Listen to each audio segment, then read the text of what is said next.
back of their son didn't think it was important enough to come to Colorado when a doctor said, "Ma'am, your son just left my office and we are very concerned about it." And she didn't do anything about it. And weeks later, my son, 11 other people are murdered, never to be seen again.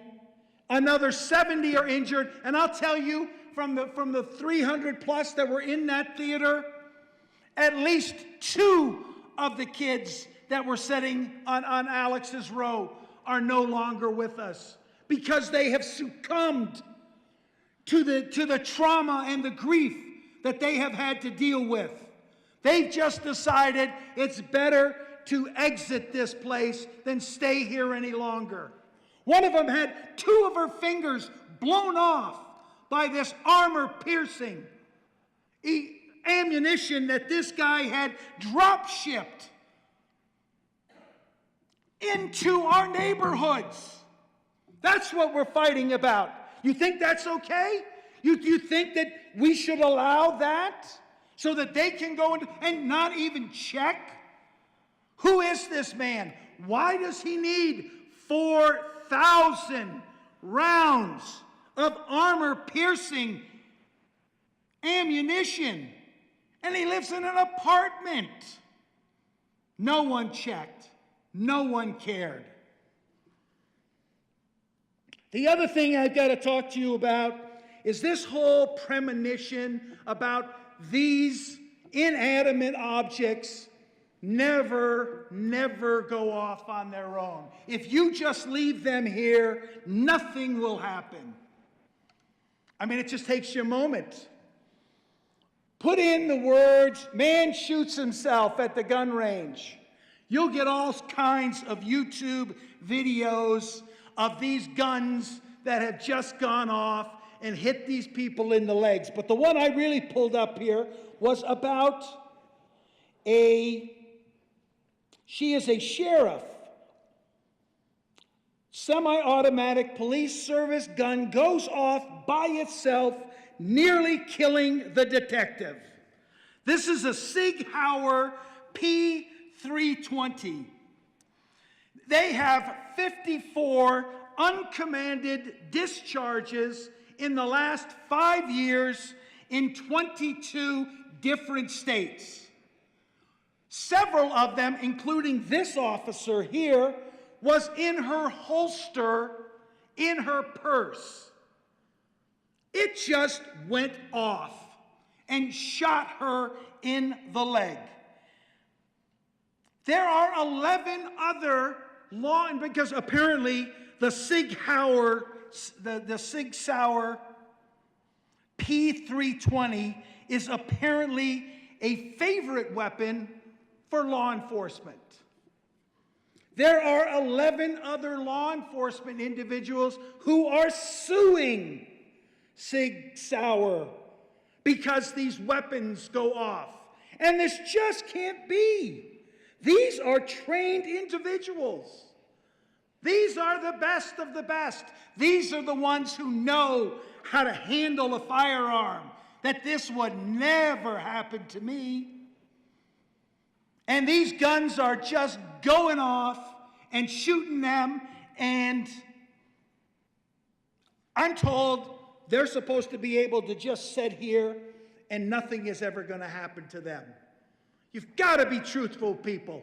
You've got to tell them, no, well, and now we had the last conversation about having the 3D printers. And apparently it's a big thing to build your own. We have no regulation of people who build their own. So if you're going to set something here and you built it and nobody else checked it, the government doesn't check these. They'll check if you make a toy gun. We've gone through all of that. We've made sure that toy guns are safe because the kids are killing them. So the kids are swallowing the bullets that we make. They're finding all ways to hurt themselves. But the real guns, and now we've got hobbyists who are making these on their own. We don't know who these hobbyists are, but you're going to tell me that firearm's not going to go off? They go off all the time. Last year, 546 unintentional gun deaths in the United States. 546. And you know what it says in the article? Minuscule. It's a minuscule amount. Well, yeah. Compared to the 46,000 people who died by gun violence last year, 546 is minuscule. Tell that to those 546 families who had to bury a son or daughter because something went wrong. Someone didn't know how to handle that weapon properly. And they're living the life like my wife and I are. She won't let me sit here and do this by myself because she knows this is what I'm going to have to listen to. So God bless her. She comes in here to sit with me. So I don't have to go home and relive all of this by explaining it to her. Yeah, this is what they said today, Terry. She's getting to hear it on her own. 546, minuscule. And can you imagine? Can you imagine showing up at the biggest clam bake or family reunion, and you've got 500 of your family there, and someone considers you to be a minuscule amount of people? That's everybody you know. We just got to be honest. These firearms go off by themselves all the time. Happens dozens of times a day. It amounts to hundreds of deaths every single year. That's what we're talking about. That's what this bill is about. Your law enforcement people are using laws like this because the weapons that they are given are going off in their purses. And again, you want to look? Just Google, guy shoots himself at the gun range. There's tons of those. You can watch those all night long if you'd like. Thank you. Thank you. Further discussion on Senate Bill 168. Senator Smallwood? There's amendment at the desk. Will the clerk please read Amendment L013? Amendment L013 by Senator Smallwood. Senator Smallwood. Thank you, Mr. Chair. I move Amendment 13. To the amendment. Thank you, Mr. Chair. So, colleagues, very much like the last amendment that we discussed, we're not talking about firearms, we're not talking about ammunition, we're talking about the language of the bill, specific words in the bill that might be vague or ambiguous. I think destructive capacity is exactly one of those. But we have another word that we need to deal with. Again, not talking about the firearm itself, not talking about ammunition. What we're talking about is who all gets to now be welcomed into the membership of the firearm industry. So, in the last amendment, you'll recall we said that a firearm industry member is a person, so a single individual,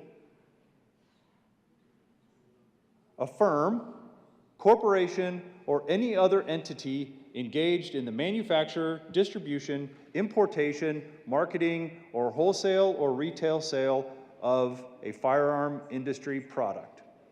So, to be clear, I'm not talking about the manufacturers, I'm not talking about the distributors, I'm not talking about the importers, I'm not talking about those who sell this product on a wholesale or retail side. I'm talking about now anybody who markets not only the firearm or the ammunition, but any of the things that I had mentioned before. Anyone who markets bipods, slings, holsters, optics, lens caps, hearing protection for shooting, vision protection for shooting, flashlights, red dots, lasers, anyone who is involved in marketing of any of these products is now part of the firearms industry. They are now a member. So, what is marketing? Marketing is not defined in the bill. In fact, marketing, to the best of my knowledge, is not defined anywhere in statute. So who is going to determine what a marketer is and what a marketer is not? I think it's a very fair question. So, one place we can start is the American Marketing Association. Go there and say, what is it that is done by marketers? Marketing, according to them, is the activity, set of institutions, and processes for creating, communicating, delivering, and exchanging offerings that have value for their customers. So, more clearly, the activity or activities that a company undertakes to promote the buying or selling of a product or service. Marketing includes advertising, selling, delivering product to consumers or businesses, whether it's done by the organization itself or by a marketing company that they bring on board. Anyone working in these marketing and promotional products are trying to increase sales, probably. Trying to improve brand recognition, name recognition. It's all activities, colleagues, that a company or its affiliates or anybody that it hires does to promote any of these products. So, traditional marketing techniques. If you are in television, you are a marketer. Has anybody worked in television? Anybody worked in advertising? It's what you do. There's a reason why there are commercials on. That is marketing. A TV station can clearly be linked as a marketer under this bill. Clearly. A radio station. Hear commercials on the radio all the time. Mail, magazines, newspapers who carry advertisements. So if you're the Denver Post and you have an ad for Walmart or Dick's Sporting Goods, that newspaper is involved in marketing. Whoever prints the magazines, the newspapers, the flyers that you get at home, they are involved in marketing. We talked about the television stations. We talked about the radio stations. And now, as you know, as often as it doesn't happen, there's digital marketing. There's Google ads. There's Facebook ads for those people who are my age. And Instagram ads and Snapchat stuff if you're not. It's called digital marketing for a reason, because they're marketing. Is this really who we want to lump in to the firearms industry? Does it make sense that television companies, radio stations, newspapers, magazines, Google? We really under this bill going to say that these are all now members of the firearm industry? I get the gun manufacturers. I get the ammunition manufacturers. We talk about drop shipping, people who are shipping, distributing this ammunition and these guns. I get it. That's not what I have a problem with. What I have a problem with is you're casting such a gigantic net. You're bringing basically the entire economy, it's a little hyperbolic, you're bringing way too much of the economy into the definition of a member of the firearm industry with words that, I would never use the word absurd, but it's certainly clumsy language, I think, when we say that if you are involved in the marketing that you are now a firearms industry member. Colleagues, come on. So, with that, I have no idea if you agree or not. Maybe you think the newspapers are culpable. Maybe you think the magazines are culpable and Google is culpable. And they should be able to have a private right of action against them, and they should be able to be sued for their participation in the promotion of hearing protection for shooters. Because that's what we're talking about. Remember, hearing protection, by definition in the bill, is a firearms industry product, and therefore, if you're involved in marketing, you are a firearms industry member. I don't think that's who we're trying to catch in this wide net that we're casting.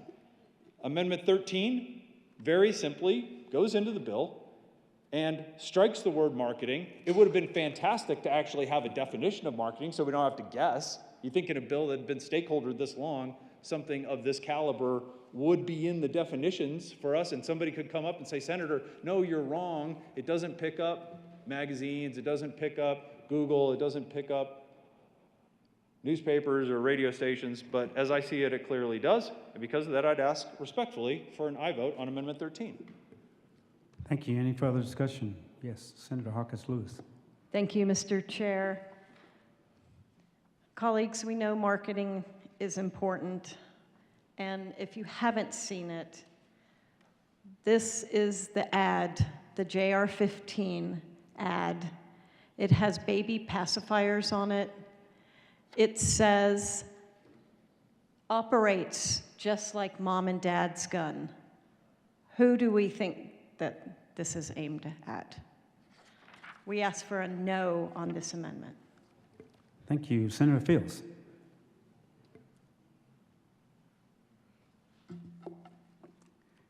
Thank you, Mr. Chair. I'm asking for a strong no on this amendment L013. And the reason why, this is just another distraction. Of course we don't want marketing taken out of this bill, because you know what marketing does? Everyone that has a business know what marketing does. It's to sell a product. It's to increase sales. That's why it's in here. It's kind of like the smoking tobacco flavors. The gun industry will use marketing to attract people to buy guns. And then when you buy a gun and you use the gun inappropriately, like you just heard my colleague talk about what happened to his son,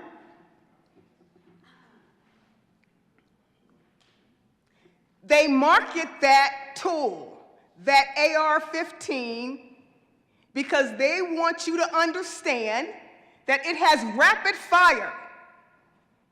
You can pull that trigger and you can hit that person and do as much damage as you would like to in a short period of time.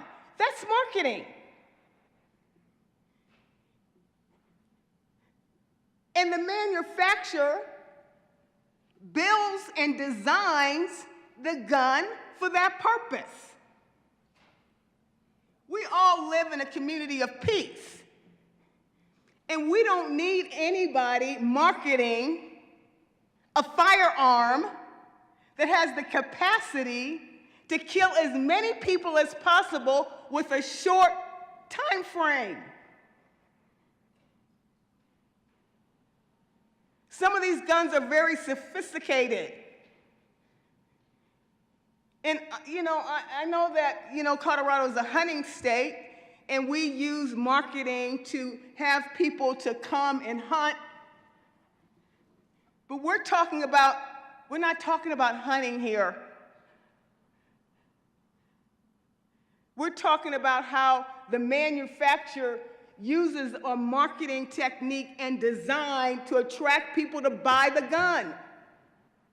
And if people don't buy the gun, they're out of business. So they want to start young. This poster that you just saw, it's colorful. It has JR, like this, you can be a junior AR-15 shooter.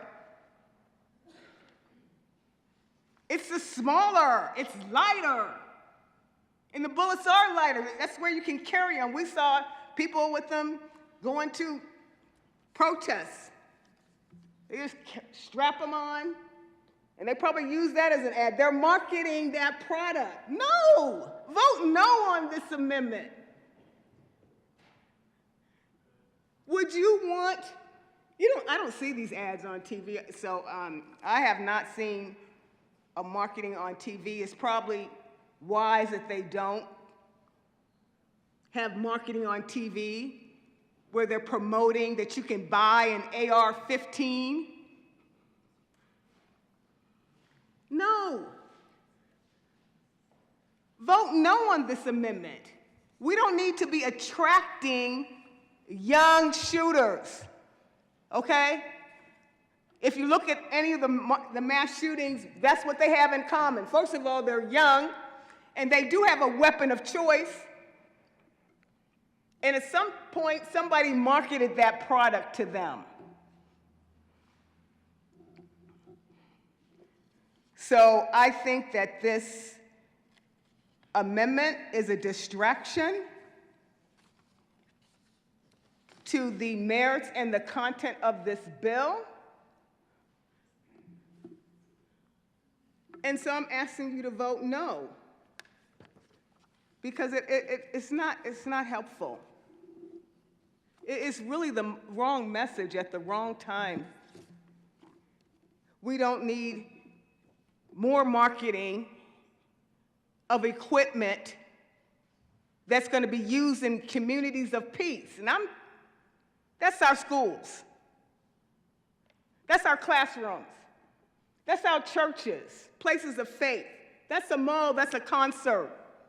I don't want you to market to bring a gun into places of peace when we know that weapon is used in times of war. No. Vote no on the amendment. We don't need any marketing for people to use more guns, to hurt more people, to devastate families. Thank you. Senator Smallwood. Thank you, Mr. Chair, and I always appreciate the comments from the senator from Aurora. But one thing we have to remember with her comments is that everything that I heard was talking about marketing of firearms, like the Junior 15, or of ammunition. Sadly, that's not what the bill does. Yes, it's part of the bill, but it's not the part of the bill that I'm taking issue with. You haven't heard me here talk about those people selling guns or selling ammunition. What I'm concerned about is the size of the net that we have cast because of all of the other products that are now going to be included as firearm industry products under this bill. So when you hear, this isn't talking about hunting. Oh, colleagues, it most certainly is talking about hunting. Anything that has to do with hunting. Slings, hearing protection. Show me one hunter that doesn't use hearing protection. Eye protection, scopes. Those are the products that are included now in a definition of a firearm industry product. It is not just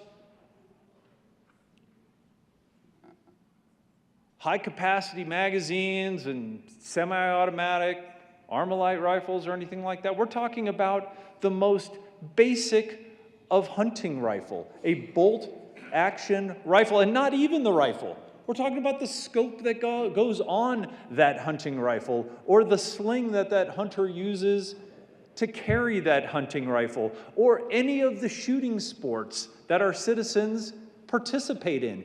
Anything that has to do with any firearm used in any shooting sport is now, by definition, a firearm industry product, and any marketing of that makes that marketer part of a member of the firearm industry. That is what I have the concern with. If we want to narrow the bill and define marketing as direct consumer outreach regarding the firearm itself and ammunition, I will go sit down. But nobody's willing to budge on this. Nobody has come up and said that I'm wrong when I list out these products, because I'm not. Nobody has come up and said that I'm wrong on the list of people who are going to be marketers, because I'm not. Instead, we're just saying, oh, this is a distraction. It has nothing to do with hunting. We want to keep guns out of schools. That's not what this is about. I mean, that's not exclusively what this is about, because of the clunky language here. This amendment just takes out marketers. And if you want me to go back, we want to take a senatorial 5 and define marketing in a different way, I'm happy to do that. But when you start telling radio stations or print advertisers or a hired marketing person, an individual who does marketing, and a shooting sport hearing protection company says, hey, we'd really like to, yes, increase our product sales. We think hearing protection for hunters is a good and valuable thing. We would like to sell more of it. And they hire a web designer to do it. Guess what? That web designer, by definition, is now a member of the firearm industry, because that product is a firearm industry product. Is that really what we want? I get it. We can veer off and say, no, we want to stop marketing of guns and ammunition. Great, fine, I'll sit down. Let's tighten up the language. But that's not what anybody's allowing to happen here. Instead, for some reason, to me, illogically, we want to cast a giant net and bring in all the shooting sports, all the hunters, anything that has anything to do with any of that is captured in this bill. I mean, I've served with a lot of you for a long time. I don't think that's what we're trying to accomplish here. And if it is, if you want to come up and say, you know what, Senator, you are wrong. We really do think that anybody who participates in building a website for somebody who sells hearing protection to hunters, they are culpable. And they need to be treated the same way that somebody drop ships thousands of rounds of ammunition irresponsibly. We're going to put them all in the same bucket. If that's how you feel, again, I'll sit down, come up and tell me that, and that way we don't have to continue going around about it. But, colleagues, I don't think that's what we want, and therefore would ask, still, renew my request for an aye vote on Amendment 13. Thank you. Senator Coker. Thank you, Mr. Chair. Colleagues, just want to remind you, this is about negligence. This is about the lack of reasonable precautions. Even under the Protection of Lawful Commerce in Arms Act by the federal government, marketing is included. Doesn't mean they are going to win. It's about the negligence and the lack of reasonable precautions. I urge a no vote. Thank you. Seeing no further discussion, the question before us, division. Division is being requested.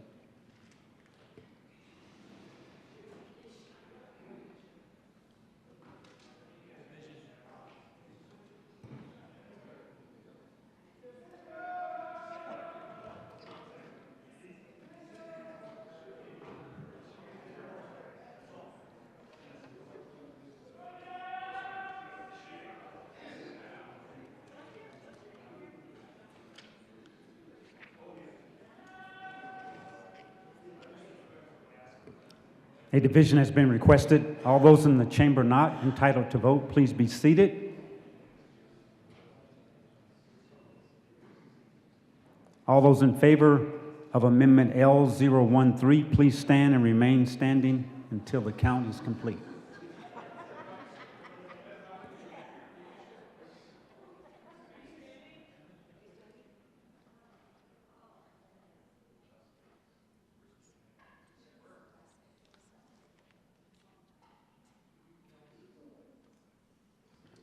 Thank you. You may be seated. All those opposed to Amendment L013, please stand and remain standing until the count is complete.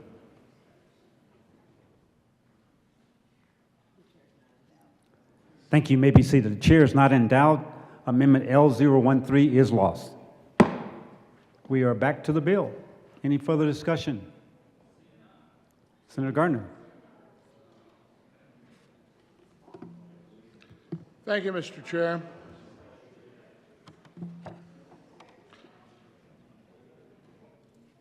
I recalled a few moments ago that I began this morning talking about the ends of the spectrum in the debate around firearms and about each of us being a product of our experience. But that the two ends of the spectrum to me are those who believe that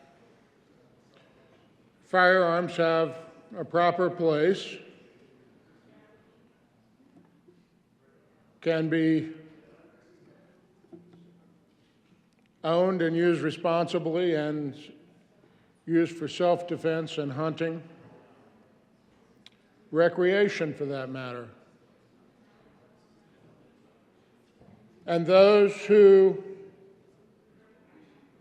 believe, somewhere on the spectrum, that they simply should not exist in society. And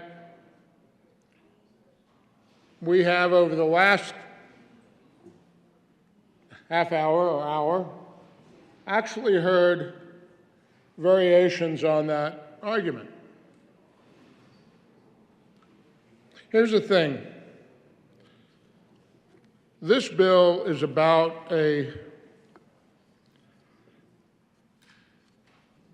question of public policy with regard to the existence, manufacture, sale, marketing, et cetera, of firearms, and about liability. And one of the things that is always raised in the question of liability is who might pursue a lawsuit against whom. And I think there is a discussion to be had here about who will be entitled to bring an action under the bill, because that affects it. Because if you have trial lawyers, I don't have anything against trial lawyers. Some of my best friends are trial lawyers. But they have a particular outlook and motivation and way that they see the world.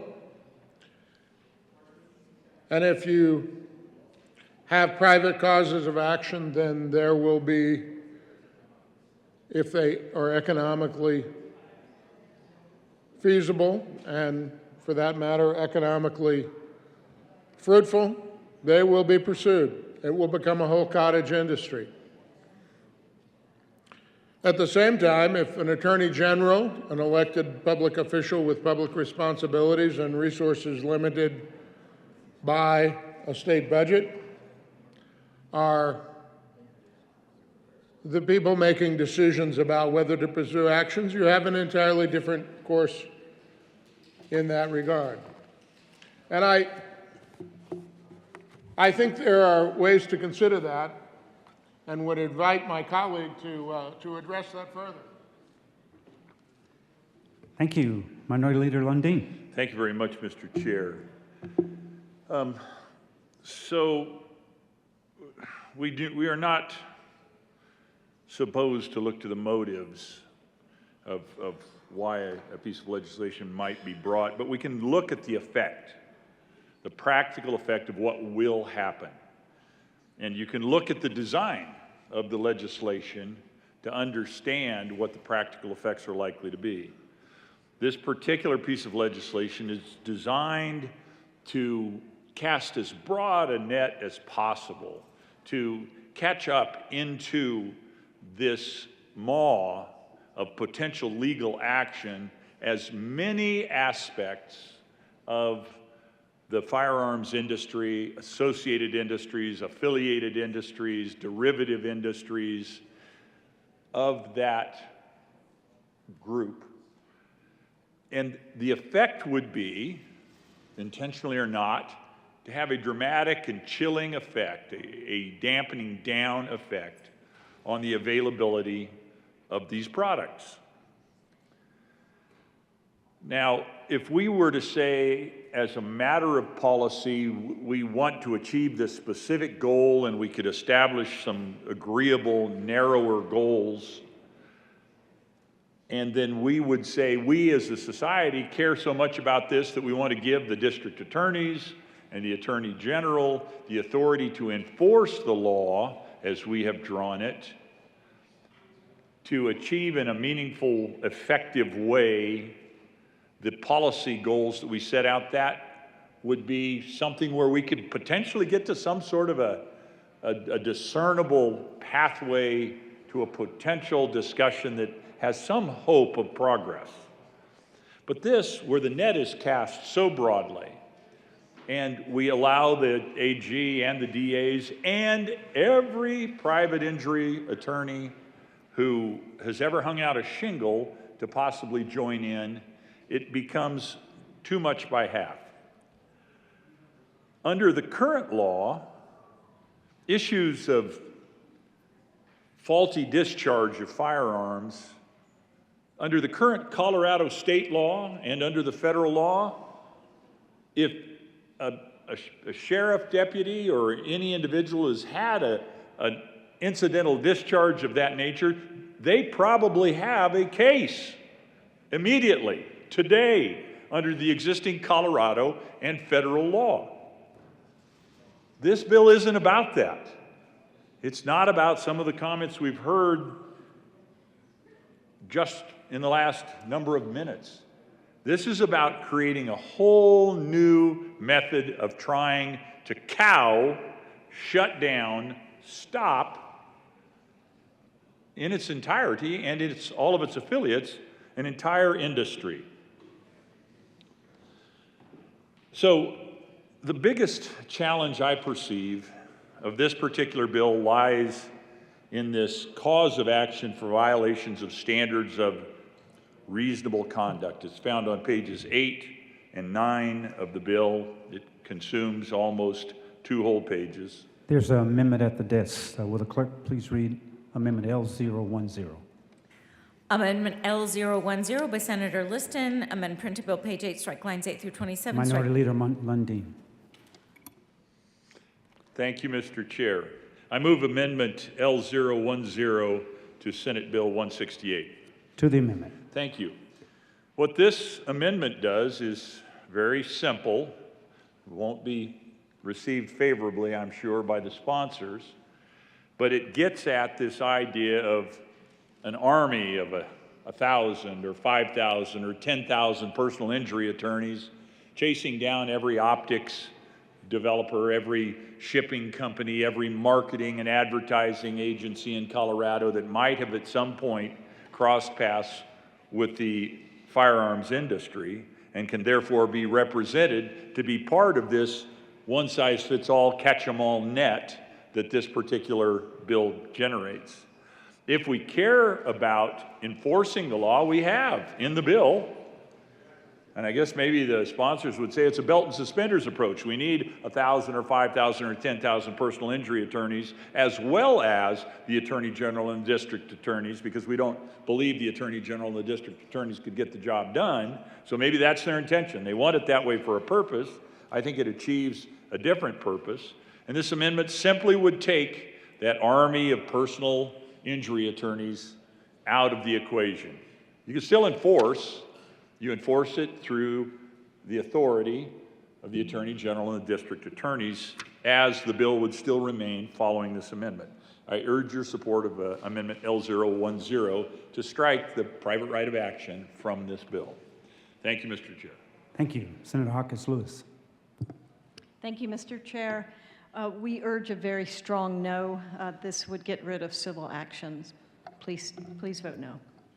Thank you. Any further discussion on Amendment L010? Seeing none, the question before us. There's division been requested.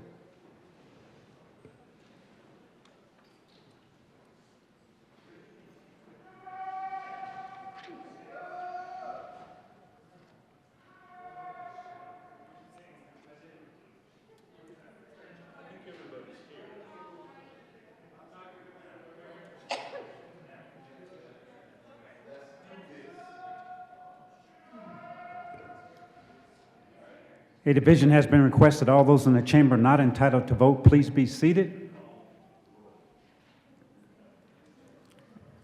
All those in favor of Amendment L010, please stand and remain standing until the count is complete.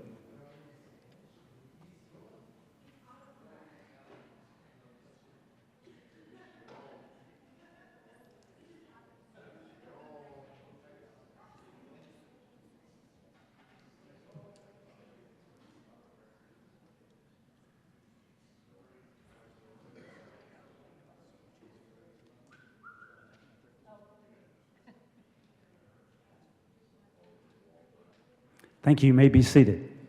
All those opposed to Amendment L010, please stand and remain standing until the count is complete.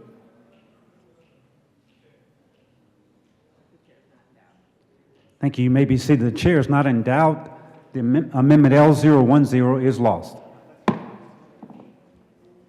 Is there any further discussion? Seeing none. Yes, Senator Gardner. On Senate Bill 168. Thank you, Mr. Chair. Appreciate your courtesy and firm hand. No problem. Members, we really need to come back to what, in my view, the bill is about. I don't know the motivations of the sponsor, don't want to ascribe motivations to them, but the language and the structure and the legislative declaration of this bill are those of what are known as Bloomberg laws, known by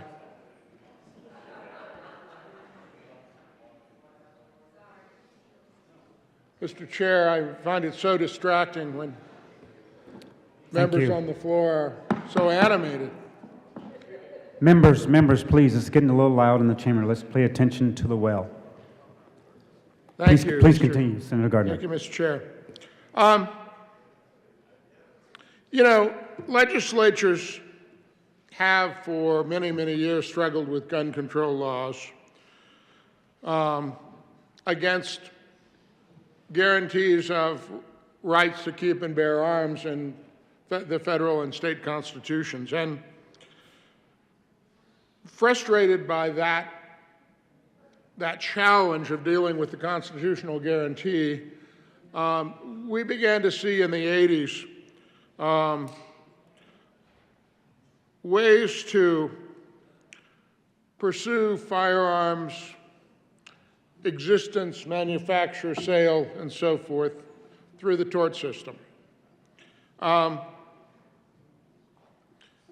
make no mistake, if a gun is one that, for whatever reason, just goes off, that is a defective weapon.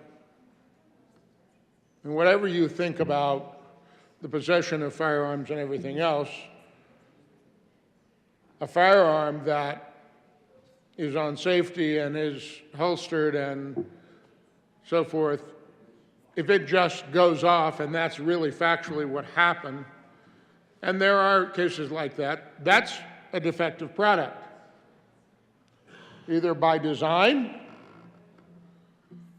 or by manufacturing, it's defective. And I spent some time going through the current law, and the current law in Colorado clearly allows lawsuits for those instances. So we're not talking about them. I mean, they may have been discussed, but the current law says this is allowed.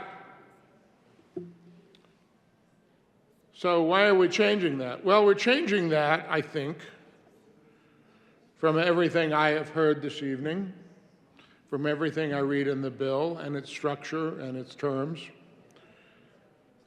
as a way to litigate the firearms industry out of existence. Now, if you think that's good policy, there's very little I can say to you to convince you otherwise. But that is the reality, and in fact, I think some colleagues have come to the well, and if you listen to what they said very carefully, a reasonable conclusion of those arguments is this industry ought not exist. And that's what this bill does. So when the better senator from El Paso County brings an article to the well that ran in the local newspaper about a firearms dealer, an honest man, a veteran, someone who knows and respects firearms and wants to run a good and responsible business, when he says one lawsuit will drive him out of business, my answer to him would be, or my comment to him would be, that's what this bill is intended to do. You may, unfortunately, simply be telling the proponents of the bill that if they pass it, they're going to be very successful, and you will be collateral damage.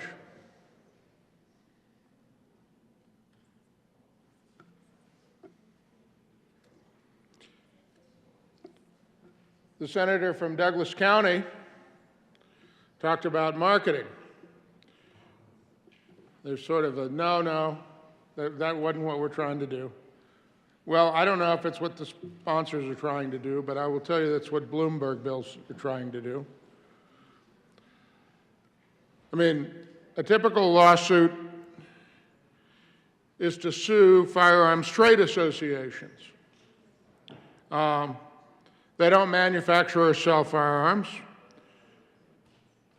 They advocate for their industry.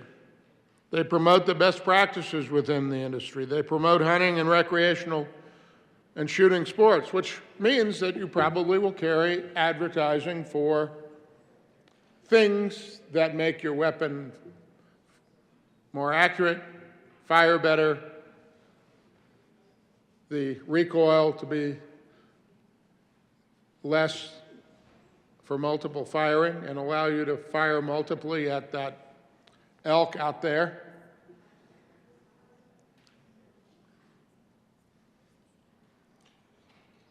The object of these lawsuits has been to reach a critical mass where the cost of defending the suits is going to eat up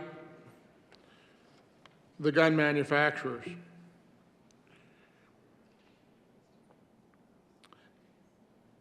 That's what happened prior to the passage of laws like the one we're seeking to repeal here. And I guess I would say to those who are voting for the bill, if, I don't know what your motive is, you can only judge by your words, if that is your goal, you're going to do it.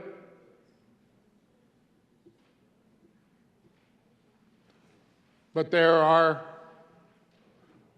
many of us and our constituents, as one of my Republican legislative colleagues noted on a TV news show a couple of days ago, we, however much in the minority, represent 43% of the population of the state of Colorado. Not 10%, not 20%,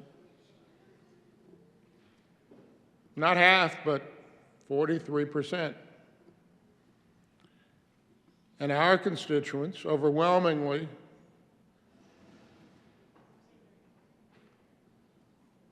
support the right to keep and bear arms, the right to have firearms for self-defense, for hunting, for recreation,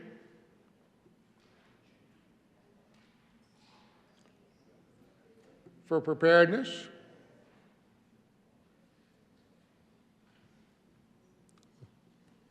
This bill will make it more expensive, in many cases impossible, for that young woman who needs to defend herself, who lives in far eastern Colorado, in southwestern Colorado in a remote area,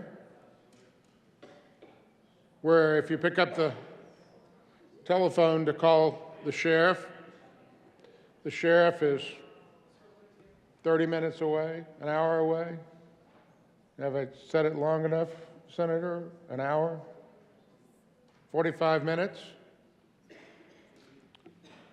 It will make it more difficult, if not impossible, for that person to afford the means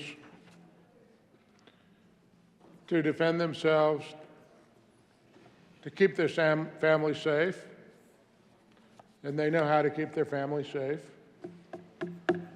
That's the choice we're making.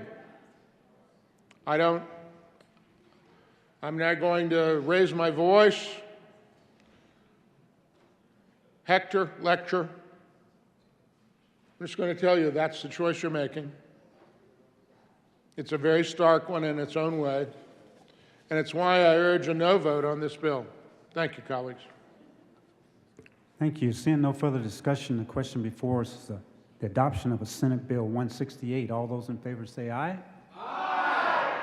All opposed say no. No. The ayes have it. Senate Bill 168 is adopted. Majority Leader Moreno. Thank you, Mr. Chair. I move to lay over the balance of the calendar till later this evening. Motion is to lay over the balance of the calendar. All those in favor say aye. Aye. All opposed say no. The balance of the calendar will be laid over.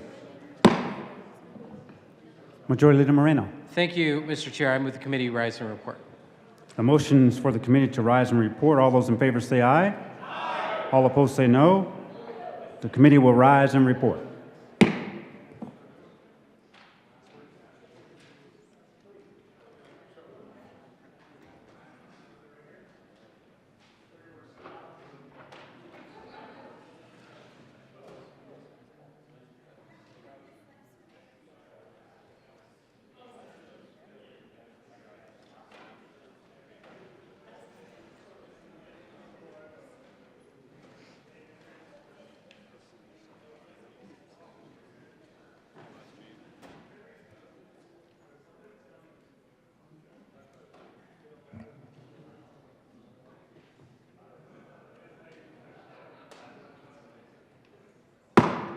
The Senate will come to order. Senator Exum. Thank you, Mr. President. The committee has heard a bill under consideration. Will the clerk please read the report? Mr. President, your committee of the whole begs leave to report it has had under consideration the following attached bills, being the second reading thereof, and makes the following recommendations thereon. Senate Bill 168 passed on second reading and ordered engrossed and placed on the calendar for third reading and final passage. Senate Bills 38 and 169 laid over until later in the calendar. Senator Exum. Thank you, Mr. President. I move for the adoption of the report. The motion before the body is the adoption of the committee of the whole report. All those in there is an amendment at the desk, and members, the coat rule is once again relaxed. So chill out, lean back, loosen the tie. There is an amendment at the desk. Will the clerk please read Cow Amendment 1?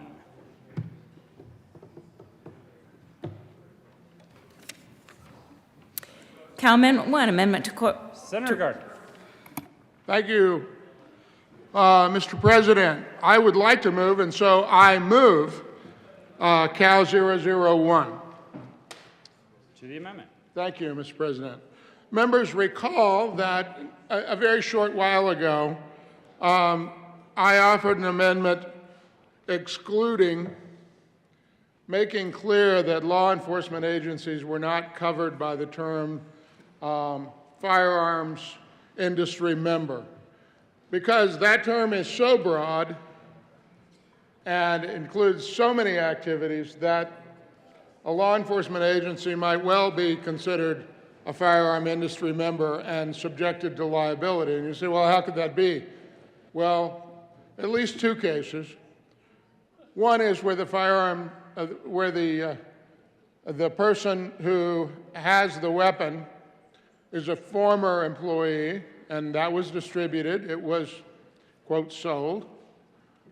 The other is when a law enforcement officer might be engaged in a shooting in the line of duty, and you could certainly see that because that weapon was distributed to them. It was issued, that's a distribution.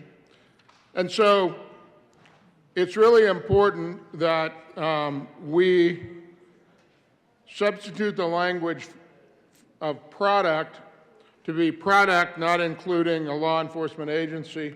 I ask for an aye vote. Motion, Senator Lindy. Thank you very much. I rise in support of Cal Amendment 1. This is really important. As you recall back to the course of the debate, the sponsor said, yeah, that's our intention. Law enforcement is excluded. That's the way we perceive the bill to be written. Then we discussed it a little bit further, and we discovered that law enforcement is actually in the distribution of firearms business. They're in either the wholesale or retail sale business, firearm business as well. And so to achieve the intent of the bill's sponsors and make it clear that law enforcement is not supposed to be part of this, we must pass Cal Amendment 001. I urge your support. Question before the body is the adoption of Amendment Cal 1 to the Committee of the Whole report. Are there any no votes? Senators Hansen, Exum, Coleman, Gonzalez, Janal, Zenzinger, Danielson, Sullivan, Winter, Mullica, Cutter, Henriksen, Marchman, Jaquez Lewis, Kolker, Majority Leader Moreno, Rodriguez, Fields, Buckner, Bridges. Please add the president. With a vote of 14 ayes, 21 noes, 0 absent, 0 excused, Cow Amendment 1 fails. There's another amendment at the desk. Will the clerk please read Cow Amendment 2? Cow Amendment 2. Senator Liston moved to amend the report of the Committee of the Whole to show that the following list and floor amendment L004 to Senate Bill 23-168 did pass. Senator Liston. Thank you, Mr. President. Mr. President, I move Cow Amendment 002 to Senate Bill 168. To the amendment. Thank you, Mr. President. Members, we had a good, lively discussion.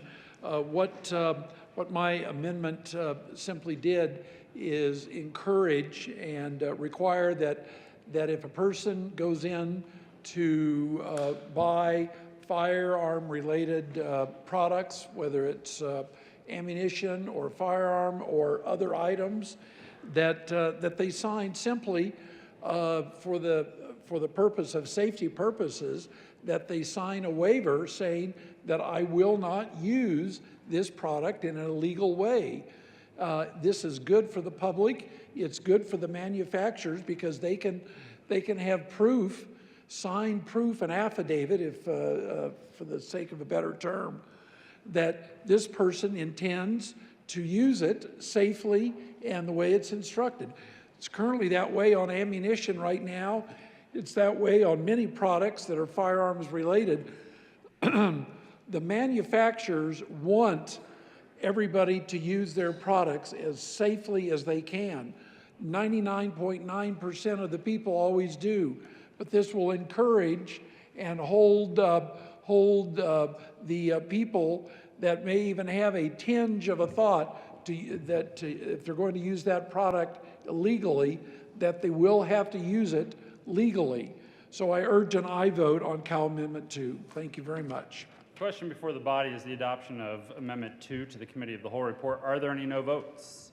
Senators Hansen, Roberts, Exum, Coleman, Gonzalez, Kolker, Janal, Majority Leader Moreno, Jaquez Lewis, Rodriguez, Zenzinger, Marchman, Fields, Henriksen, Sullivan, Cutter, Winter, Buckner, Danielson, Mullica, Bridges.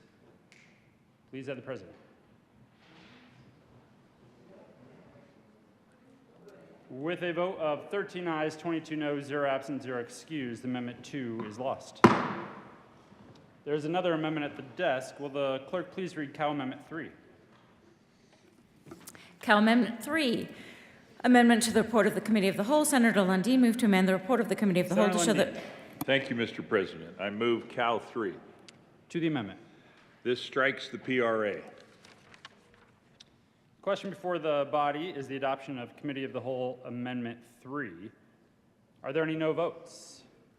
Senators Hansen, Roberts, Exum, Coleman, Gonzalez, Kolker, Moreno, Janal, Jaquez Lewis, Rodriguez, Zenzinger, Marchman, Fields, Henriksen, Bridges, Sullivan, Cutter, Winter, Buckner, Danielson, Mullica. Please add the president.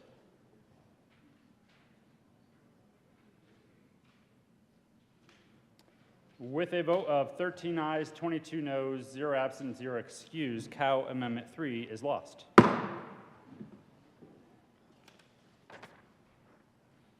The question before the body is the adoption of the Committee of the Whole report. Are there any no votes? Senators Van Winkle, Will, Baisley, Rich, Gardner, Minority Leader Lundin, Smallwood, Kirkmeyer, Liston, Pelton B, Pelton R, Simpson, Priola.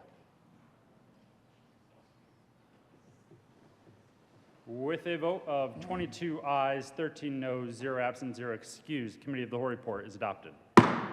Senate Bill 168 passed in second reading, order engrossed, and placed on the calendar for third reading and final passage. Senate Bill 38, Senate Bill 169 laid over until March 10th and retaining their place on the calendar. Majority Leader Moreno. Thank you, Mr. President. I move that the Senate proceed out of order for an announcement by the senator from Wheat Ridge. The motion is for the Senate to proceed out of order. All those in favor say aye. Aye. Opposed, no? The ayes have it. Senate will proceed out of order for a moment of personal privilege. Senator Danielson. Thank you, Mr. President. Actually, I just need to make an announcement, not a moment of personal privilege. Thank you, folks. A quick message, since we're going into another bill and we've been here for a long time. For those of you who have stacks of bills on your desk, if you, while you're sitting here and listening to the debate, could please do what you can to put those away and file what's on your desk yourselves. Otherwise, the staff, it takes them a good hour after we leave, and we're already here 9:45. So if you can and you would like to, it does help, and it might help them get out a little earlier once we wrap up. So thank you. Thank you, Senator Danielson. Members, we're going to take a short break before we move into the next bill, so the Senate will stand in a brief recess.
Dom, you good?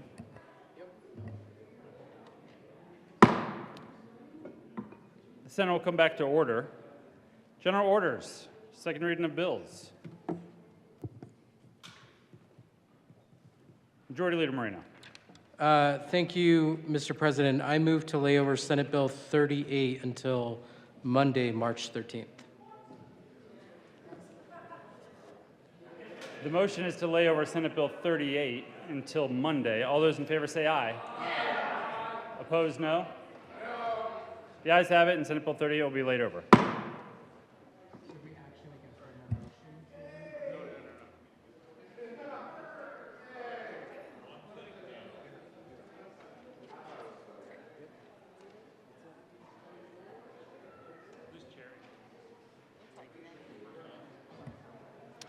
General order, second reading of bills. Senator Zenzinger. Thank you, Mr. President. I move that the Senate resolve itself into the Committee of the Whole for consideration of general orders, second reading of bills. You have heard the motion. All those in favor say aye. Opposed, no? The ayes have it. The motion is adopted. The Senate will resolve itself into the Committee of the Whole for the consideration of the general order, second reading of bills. And Senator Zenzinger will take the chair.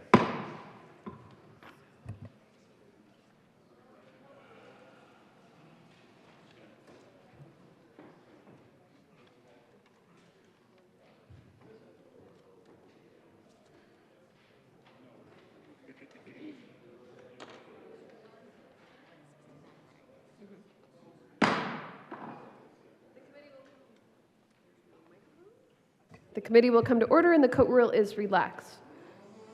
Will the clerk please read the title to Senate Bill 169? Senate Bill 169, Senators Mullica and Danielson, Representatives Duran and Hammer, concerning increasing the legal age for certain conduct related to a firearm and in connection therewith, increasing the legal age to purchase, possess, sell, or transfer a firearm. Senator Danielson. Thank you, Madam Chair. I move Senate Bill 169 and the committee report. To the committee report. Folks, we did adopt an amendment after we heard some of the concerns about the bill, but because we're offering the strike below amendment that we distributed last night, we need to reject the committee report. So I urge a no vote on the committee report. Is there any further discussion? The motion before the body is for the adoption of the committee report. All those in favor say aye. Those opposed, no. No! The noes have it, and the committee report is rejected. Go ahead.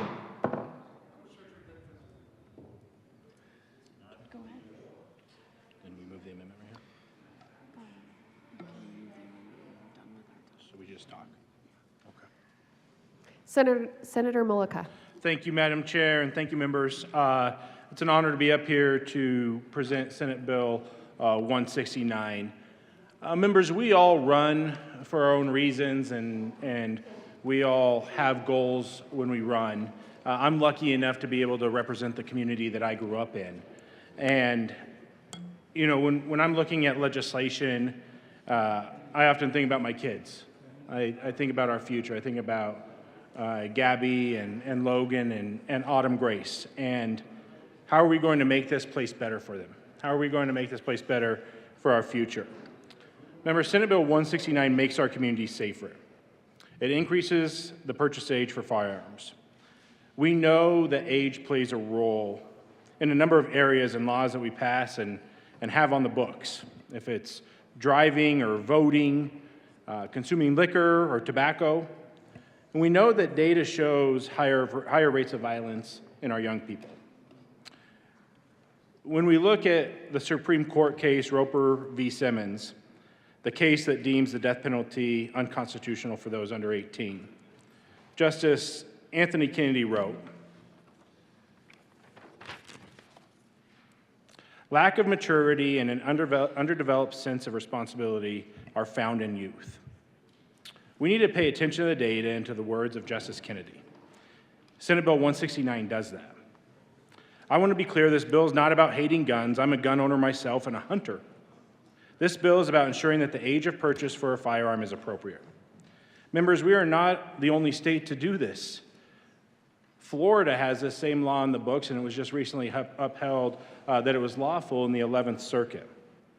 This bill makes our community safer while allowing exceptions for possessing firearms for a number of reasons. If it's for hunting or target shooting, competition shooting, shooting classes, self-defense, livestock protection, to name a few. We listened to testimony and concerns, and I think you're going to see that in the strike below that we're going to be offering, that it reflects some changes to address some of those concerns that we heard. But at the end of the day, I come down here to make my community safer and leave it a better place for the future of our children. Senate Bill 169 does that, and I ask for a yes vote. Senator Danielson. Thank you, Madam Chair, and thank you, members, for your time and attention tonight. I'm a proud sponsor of Senate Bill 23-169, a bill to raise the minimum age to purchase a firearm. I, too, was sent here following a recent election with a demand from my constituents to do something about the public health crisis that is gun violence. I'm sponsoring this legislation as part of a robust effort this year to address the public health crisis that is gun violence. These bills will immediately save lives. And that is what the public is demanding of us in this moment, to act on behalf of their families, their children, friends, neighbors, their loved ones, and pass effective measures that will prevent gun violence, including suicide. Unfortunately, young people are far more likely to commit gun violence than their older counterparts. 18 to 20-year-olds commit gun homicides at triple the rate of adults 21 and older. And in the last 10 years, the rate of gun suicide in Colorado has increased 24%, compared to 19% increase across the country. Firearms are the leading cause of death among children and teens in Colorado, and an average of 79 children and teens die by guns every year, of which 51% are suicides. Gun violence has touched far too many lives in Colorado and across the country. I had to update my statistics from just a few days ago, in that there have been 106 mass shootings already that have occurred in the U.S. in 2023 alone. And if you don't know, we are only on day 69 of this calendar year. We are in the midst of a public health crisis, and the legislature must act to address it. That's why we heard from doctors, pediatricians, the Children's Hospital of Colorado, teachers, other educators, the PTA, countless organizations and individuals who work to protect our children. That's why they came to the Capitol, to beg us to do what's right, to beg us, to plead with us to do what's right. They didn't come here to share their thoughts and prayers. They came to say, pass this bill. Enough. Enough. You have the opportunity to take a vote that will save lives. It is time. As you know, because she visited the Capitol today with her kindergarten class, I have a 5-year-old daughter, and I have a baby boy. And I support these gun violence prevention bills, and Senate Bill 169 specifically, for a simple reason. We must do more to protect our kids from gun violence. Kids are dying. I owe it to Isabel and to Callum to do everything I can to protect them and our entire community from gun violence. We, in this Senate, we can't sit here and do nothing while so many families are destroyed by gun violence and suicide. Raising the age to purchase a firearm will save lives here in Colorado immediately. I thank you all again for your time and attention today, and I respectfully ask for your support of this important measure. Is there any further discussion? Do we want to move it right now? We want to move Senator it Mullica. the strike law? Thank you, Madam Chair. And members, you should have had this placed on your desks yesterday. It is a strike below. I move Amendment L022. We can't move it quite yet. We can't? It has to be on the desk and read by the clerk. And now, will the clerk please read Amendment L022? Amendment L022. Senator Mullica. Thank you, Madam Chair. I move Amendment L022. To the amendment. Thank you, Madam Chair. Members, what this amendment does is, like I said in my opening statement, it reflects some of the concerns and some of the testimony that we heard in committee. We are taking back and reworking this and making it where purchase is not allowed for 18, 19, and 20-year-olds unless you are military or police. But possession will be allowed for a number of areas if you have your hunter's ed card, or if you're hunting with a mentor, if it's for a shooting competition or shooting targets, if it's for if you're active military or police, or we also reference post-certified, which is for our DNR folks who are protecting our open spaces. We also have exceptions in here if it's for self-defense, make my day laws, and protection of livestock. And so that's really the changes that you'll see in here, members, is that we allow for fewer exceptions for purchase, but allow for some more exceptions for possession, and then also not necessarily calling out any specific hardware when that comes to it. So I ask for a yes vote. Is there any further discussion? The motion before the body is the adoption of Amendment L022. All those in favor say aye. Aye. Those opposed, no. The ayes have it, and the amendment is adopted. Senator Kirkmeyer. There is an amendment on the desk. Will the clerk please read Amendment L027? Amendment L027. Senator Kirkmeyer. Thank you, Madam Chair. I move L027. To the amendment. Thank you, Madam Chair. The amendment amends the floor amendment L022 that was just approved. Essentially, what it says is it adds in another exemption and H, and it will be on line 26, page 3. A person who is at least 18 years of age when Senate Bill 23169 was enacted in 2023. Essentially what this is a grandfather clause, or some people call it a legacy clause. What a legacy clause, grandfather clause is, it's a section of law that limits how changes will be applied to legal activities existing prior to the change.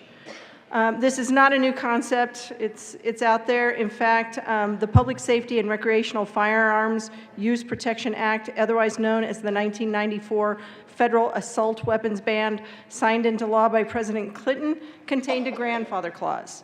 The California law that was spoken about contained a grandfather clause. The grandfather clause, essentially, in the 1994 Federal Assault Weapons Ban, allowed legally owned firearms that were lawfully possessed on or before the enactment of the law. Similarly, this amendment would allow for those currently owning a firearm between the ages of 18 and 21 to continually lawfully possessing firearms. If the bill passed as is without this amendment, then law-abiding firearm-owning citizens between the ages of 18 and 21 would lose their rights and be in danger of breaking the law, and they probably wouldn't even know. This bill, as it is, does not provide any grace period, and what this would do is provide a grace period and would not put law-abiding citizens immediately in jeopardy of violating the law. I ask for an aye vote on L027.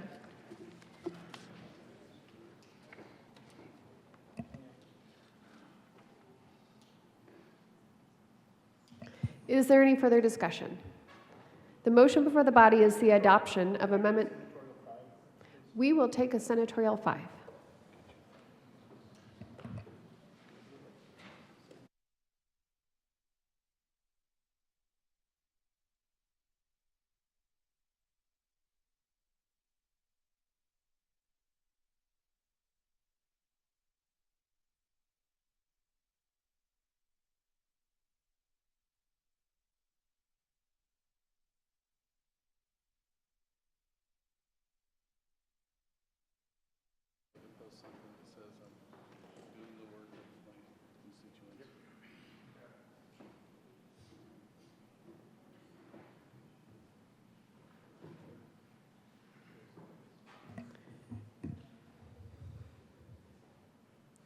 Senator Mullica.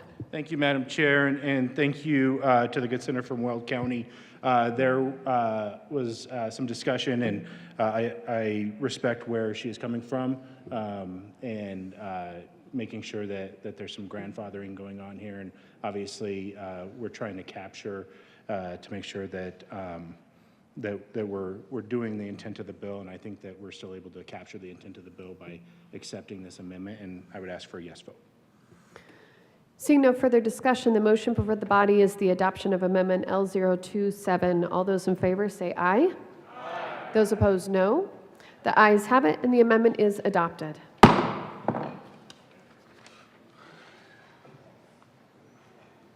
There is an amendment on the desk. Will the clerk please, oh my gosh, I can't see the amendment through that shirt. Will the clerk please read Amendment L031? Amendment L031 by Senator Pelton. Senator B. Pelton. Thank you, Madam Chair, and I'd like to move Amendment L031. To the amendment. Thank you, Madam Chair. What this amendment does is that it just strikes. There we have it.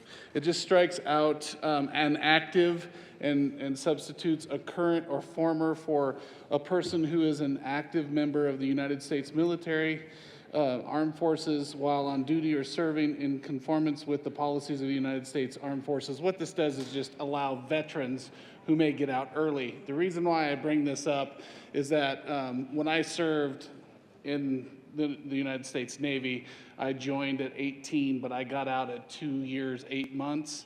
But people that join or are on my 3-year contract, you're allowed to get out early if you get a decommission a ship or that sort of thing. So sometimes you're allowed to come back, and you might come back under the age of 21. And I just want to make sure that veterans will be have the same the very rights that they're fighting for in the military when they get out. I just want them to have those rights when able to buy a firearm if they're under the age of 21. Is there any further discussion? Seeing none, the motion before the body is the adoption of Amendment 031. All those in favor say aye. Aye. Those opposed, no. No. The noes have it, and the amendment fails. Is there any further discussion?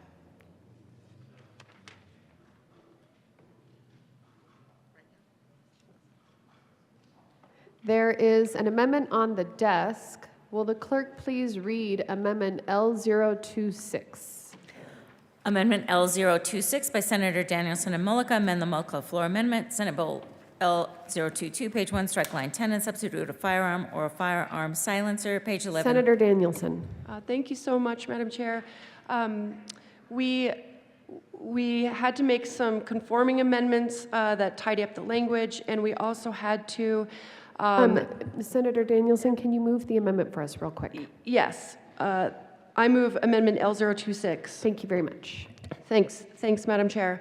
To make sure that we made a couple of mistakes in the drafting, so to make sure that people can travel to the new things that we've added to the list of exemptions, et cetera, making sure that all appropriate types of law enforcement are exempted from purchase and possession requirements that we outlined. So basically, we're conforming to what we've written before and making proper exemptions. So we do need to adopt Amendment L26, and I urge an aye vote. Is there any further discussion? Seeing none, the motion before the body is the adoption of Amendment L026. All those in favor say aye. Aye. Those opposed, no. The ayes have it, and the amendment is adopted. Is there any further discussion? Senator Smallwood. Thank you, Madam Chair. Thank you, colleagues. So we're going to try to do a abridged version of our discussion today on this bill, and I'm going to encourage a no vote on the bill. but I'm not going to spend time talking about why you should be a no vote on the bill. I'm going to instead spend some time talking about why, first of all, I appreciate the bill sponsors recognizing in this piece of legislation that when you make a rule like this, you make a law like this, exceptions are necessary. And that's what you've seen in the strike below. And that's what you've seen in the amendment that we just adopted. A recognition that there are, despite what we hear from so many people, there are legitimate reasons why people can and probably should have firearms. That's what you saw in the amendment. You just adopted this. So I appreciate that recognition because I spent a lot of time thinking about, when you hear from constituents and you see and you're surrounded by violence, particularly in our state lately, you wonder what would the world look like without firearms? But before we get into that, again, I want to thank specifically the senator from Thornton for engaging in a lot of discussion with me about this. I'm going to spend some time today talking about the details of the violence that we face, the details of murder and attempted murder and domestic violence, assault, stalking, and rape, because we need to talk about it, because it exists in society. And I don't think as lawmakers, as policymakers, it's smart for us to turn a blind eye to this and pretend like it doesn't happen. But I'm also extremely sensitive to the fact that we have survivors. We have survivors in this room. We have survivors. We know victims. Some of us have been victims. So I want you to know that if this discussion starts to strike a nerve, again, I think we need to talk about it. But I also understand if it's not something that you want to hear. And you're not going to hurt my feelings if this isn't something that you don't want to go through. But again, as I was saying, I often think of what a world without guns would be like because we hear from constituents all the time that the world would be just such a better place without guns. And when I hear that, I'm reminded that we did have a world without guns. Now, granted, it was probably in the 1100s before the Chinese invented the hand cannon, I think, and roughly 100 years after that before we started dealing with muskets. But we have centuries of recorded time that talk about what the world was like before guns. And you know what, colleagues? It wasn't a great place. In those days, the strongest people, armies, tribes were the victors. That's what happened in a world without guns. Whoever was the strongest won. And if you weren't the strongest, particularly if you were, let's say, elderly, if you were a woman with small children, you did not win against a stronger, more aggressive opponent. That's what the world looked like then. It was a great place if you were strong and aggressive, and it was a lousy place if you were weaker, particularly elderly or a woman. Go to Deuteronomy, go to the history on the Crusades. I mean, if you've studied the Crusades, as I have, both sides were famous for killing all the men and enslaving the women and children. That's what the world looked like then. And if you go to the Old Testament and listen to Deuteronomy and you hear about how women were treated, not necessarily a great place if you were a woman.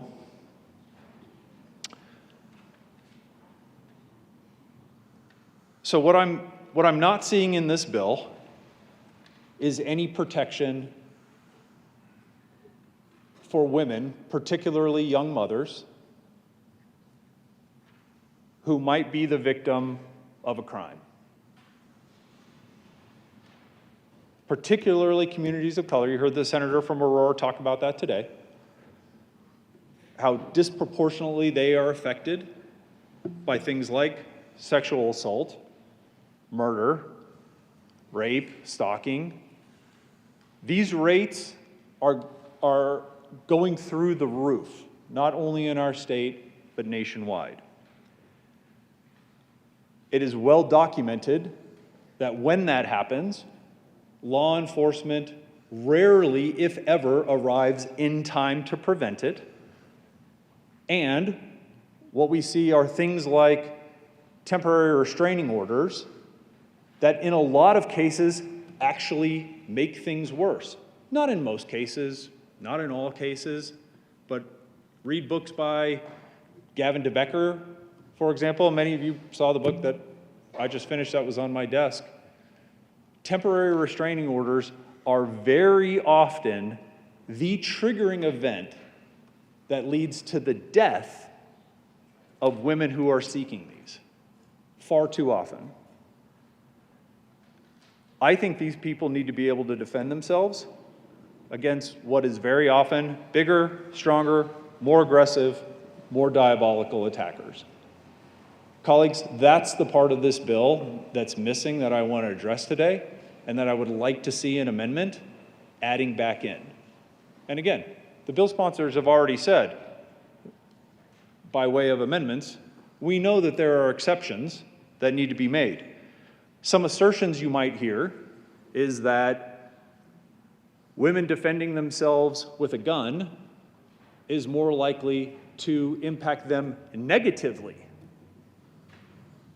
That the rates of them being the victim of a homicide go up. And I've read all those studies. And candidly, I think they're a little bit misleading. And I'll go through that. But this bill only allows a young woman, a young mother, to apply deadly force when she is in the process of being attacked. We have attorneys here. They can come up and let me know if I've misinterpreted statute. But it's very clearly how I read it. I appreciate the intent of the exception, but it doesn't do enough to protect women because, again, they need to be actually attacked at that time. There is nothing that says they can possess that weapon. So,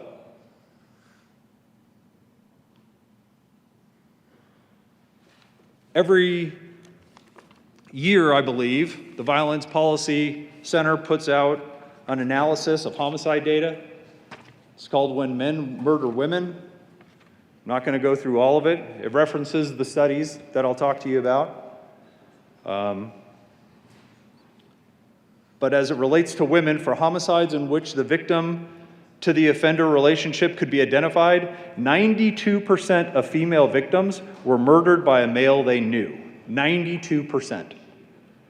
11 times as many females were murdered by a male they knew than they were killed by male strangers.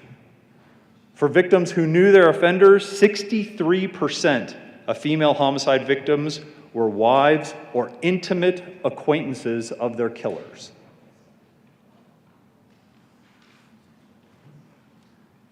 When it comes to Black, Indigenous, and persons of color, the disproportionate burden of fatal and non-fatal violence borne by Black females has almost always been overshadowed by the toll that violence has taken on Black males. Research published in 2017 by the Federal Centers of Disease Control and Prevention found that homicides occur in women of all ages and among all races and ethnicities, but young, racial, ethnic minority women are disproportionately affected. In 2018, Black females were murdered by males at a rate nearly 3 times higher than white females. So why am I focusing on women of color beyond the fact that they're disproportionately affected? The reason is they also have children at an earlier age. I'm not going to go through the details with you, but I have them here from the CDC. Birth data. The first child born by Americans who identify as Hispanic, 50% are under the age of 24. A third are under the age of 21. This bill impacts them. For Black first-time mothers, 49% are under the age of 24. 25% are under the age of 21. So the point I'm trying to make, colleagues, is that there is such a thing as young mothers who very often need protection against stronger, more aggressive, and more diabolical attackers. And there's nothing in this bill that gives them that defense. They certainly cannot buy a firearm, and if they're caught with one, unless they're in the act of defending their life, they have no protection. That needs to change, and it's a simple amendment which I'm going to offer. I'm not going to go through the list of Colorado women who have been killed by their boyfriends, ex-boyfriends, husbands, ex-husbands. You only need to pick up today's paper to read about it. There are 2 in today's paper.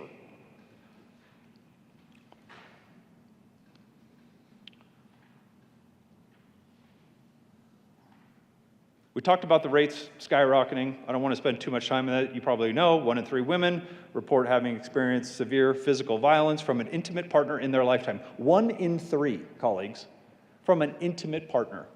1 in 5 women have experienced contact sexual violence by an intimate partner. 14% of women report having been stalked by an intimate partner. We've hit the crime details a lot already today. You know, you don't need me to tell you, law enforcement doesn't arrive in time. When it comes to temporary restraining orders, we often tell women that leaving is the best response. I'm reading from a passage here from Gavin de Becker's book, which, by the way, if you have women, particularly young girls in your house, I shouldn't say young girls, women who are girls who are becoming of age or maybe getting ready to go out on their own, they need to read the book, The Gift of Fear, because evil exists. And for women, biology very often isn't in their favor. Though leaving is the best response to violence, it is in trying to leave that most women get killed. This dispels a dangerous myth about spousal killings, which is that they happen in the heat of an argument. In fact, the majority of husbands who kill their wives stalk them first, and far from the crime of passion that it's so often called, killing a wife is usually a decision, not a loss of control. Those men who are most violent are not at all carried away by fury. In fact, their heart rates actually drop, and they become physiologically calmer as they become more violent. The phrase crime of passion has contributed to our widespread misunderstanding of violence. The phrase is not the description of crime, it is the description of an excuse, since 75% of spousal murders happen after the woman leaves. So colleagues, I'm not going to belabor this point, but when you hear anybody tell you that a woman with a firearm is more likely to get killed, read the study closely. Those studies are saying that when a woman has a firearm in a household with the male, they're cohabitating and there's a firearm. And the rates of homicide for the woman goes up. Well, no kidding. The attacker has access to a firearm. To assume that the result would be anything else in this population is asinine. What you won't find is a statistic that says a woman who's armed, who is not living with her attacker. Those are the women I'm talking about. The women that this bill, as written, provides virtually no protection from. So you've heard already from the bill sponsors that their amendment does not allow a woman between the ages of 18 to 21 to buy a gun other than the reasons that are outlined here. But you've heard them say, well, no, that's okay because they can defend themselves. So what they're referencing, and it's in the bill, is 18.1 704. For the attorneys in the room, I would love for you to check this for me because I'm not an attorney since the incident and want to make sure that I'm understanding this correctly. Except as provided, this is under use of physical force in defense of a person and the definition of that. Except as provided, a person is justified in using physical force upon another person in order to defend himself or a third person, doesn't say anything about herself, which is not convenient for my argument, or I would say extra convenient for my argument, defends himself or a third person from what he reasonably believes to be the use or the imminent use of unlawful physical force by that other person, and he may use a degree of force which he reasonably believes to be necessary for that purpose. What are we not hearing in this passage? Anything about possessing a weapon, a firearm, in case this happens. So what we're basically telling Coloradans, especially young female Coloradans, is that it's okay for you to use deadly force to defend yourself from your knife-wielding, psychopathic ex-husband, ex-boyfriend, boyfriend, husband. You can defend yourself, but you cannot carry the weapon that you need to have in order to do that in the first place. And you certainly cannot purchase it. So where are you going to get it? Because the law is pretty clear in what happens when you do give somebody in that age bracket a firearm, isn't it? We've been very clear with that. There is nothing in 18-1-704 that says that a person can carry that firearm. It says they can use it when they feel that deadly force is being applied or imminently about to be applied towards them.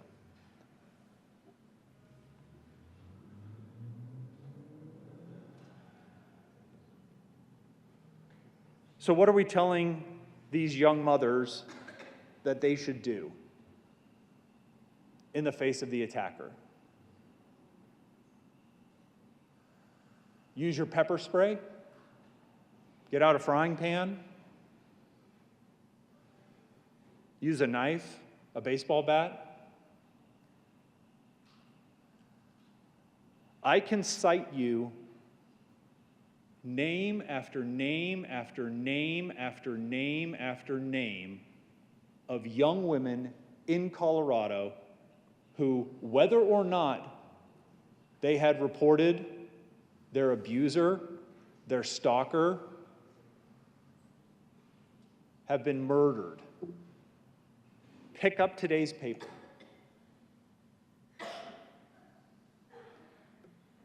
I don't think I'm being melodramatic. These aren't histrionics. This is a legitimate concern that I think we all need to worry about when we're going to limit the ability for a person aged 18 to 21 to purchase a firearm and to be able to carry that firearm. The amendments that I'm going to offer are extremely narrow, and they deal with and only with this topic. And I've shared them with the sponsor.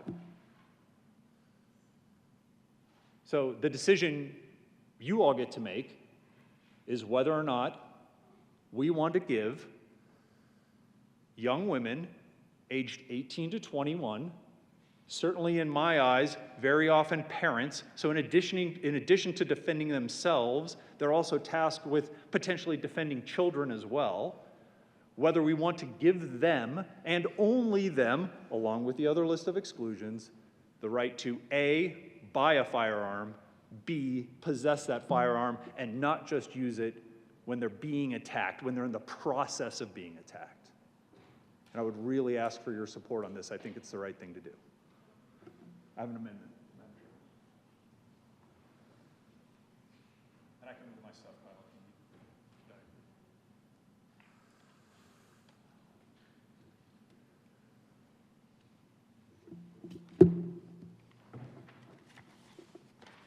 There is an amendment on the desk. Will the clerk please read Amendment L030? Amendment L030 by Senator Smallwood, amend the Mullica floor amendment. Page 3, line 24, strike or. Page 3, line 26, strike 16.2.5, and substitute 16.2.5, or. Page 3, after line 26, insert H, the person is at least 18 years of age and provides to the seller of the firearm at the time of purchase or is found, if found in violation of section 1A of this section to law enforcement, a signed document attesting that the person has been an unreported victim of stalking as described in section 183602, any situation that would be grounds for an emergency or permanent civil protection order Senator described. Smallwood. Thank you, Madam Chair. Colleagues, hope you have a chance to look at this. It's one paragraph. Adding to the already lengthy list of exceptions, those people that we are about to adopt that say these folks should be accepted and be able to either buy or possess permanently or temporarily a firearm.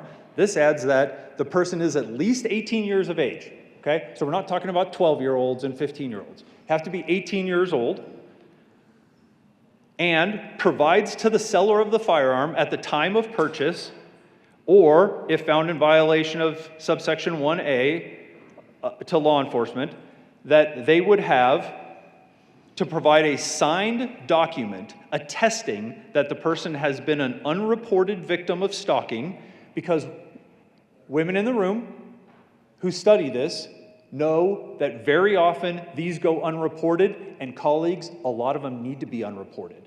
Because as soon as they are reported, that is horrifically dangerous to women very often. Unreported victim of stalking, they are attesting this. They're providing their ID, they're providing their signature, their name, all the information. When they purchase that firearm, there's going to be the serial number, the record of the firearm, right? This is not some out for a criminal to come in and get a gun. Right? Somebody is attesting this, that they're a victim of stalking, as described in section 18-3-602. Any situation that would be grounds for an emergency or permanent civil protection order, as described in Article 14 of Title 13. Domestic violence, as defined in section 18-6-8003, or domestic abuse, as defined in section 13-14-1012. And just so you know, the only reason I put person instead of woman is we all know where that conversation is going to take us. And I think it would be highly insulting to the trans community if we were to start putting woman in and get into that debate as to what that means in society today. And I can spend another half an hour talking about how disproportionately impacted the LGBTQ community is, which is a whole nother conversation, and it's nearly as bad. So I would ask for your aye vote on Amendment 30. Is there any further discussion? Seeing none, Senator Pelton. Thank you, Madam Chair. I would just rise in support of the amendment. I'm a father of two girls. One's going to be 16 years old this year. And in 2 years, if this bill passes, I'd really like her to be able to protect herself just in case of those things that the good senator from Douglas County just got up and said. So I always fear for my daughter's safety, and I just know that there are some things that could happen, and I want her to be protected. And I appreciate this amendment, standing up here being a father of two girls. So, thank you. Senator Minority Leader Lundin. Thank you very much, Madam Chair. I rise in support of Amendment L030 as well to the strike below previously. The senator in presentation of this identified Vonnie's Law. I mean, this is one of those sections in statute where it's so personal that we attach a name to it. The circumstance, you could not describe or find a community, in my estimation, that has more specific need for an equalizer such as a firearm would be in that circumstance. I think the senators framed this up incredibly well. I urge your support, if for no other reason than to acknowledge the memory of Vonnie. The motion before the body is Senator Van Winkle. Thank you, Madam Chair, and I also urge the support of this amendment. We already heard, the committee that heard this bill actually heard from a victim of stalking who she entered a gun-free zone, so wasn't able to carry her firearm there. She was of age, but what we're doing with this bill, it seems, is exposing a lot of very young, very vulnerable women to be defenseless. What we heard from her in the committee is a terrible story in which case her husband at the time was murdered by her stalker. She implored and begged of us not to pass these bills. As she puts it, her stalker carried his gun illegally. She was stalked and defenseless. And the end result we know is a terrible tragedy. An amendment like this at least will save some lives and prevent some of the most vulnerable among us from being left defenseless on our college campuses and in very difficult settings as they, of course, are working jobs, often at this time of night, at bars downtown and so on and so forth. So I urge the passage of this bill that we don't leave the most vulnerable among us completely defenseless. The motion is the adoption of Amendment L030. All those in favor say aye. Aye. Those opposed, no. No. The noes have it, and the amendment fails. There is another amendment on the desk. Will the clerk please read Amendment L034? Amendment L034 by Senator Smallwood. Thank you, Madam Chair. I move Amendment 34. To the amendment. Amendment 34 is even more simple, so we can address these issues one at a time. Amendment 34 says, a person who's 18 years, this is adding to the list of exemptions, a person is 18 years of age or older and is the victim of domestic violence as defined in section 18-6-80031 or domestic abuse as defined in section 13-14-101.2. Colleagues, is a victim of domestic violence. Seeing no further discussion, the motion before the body is the adoption of Amendment L034. All those in favor say aye. Aye. Those opposed, no. The noes have it, and the amendment is lost.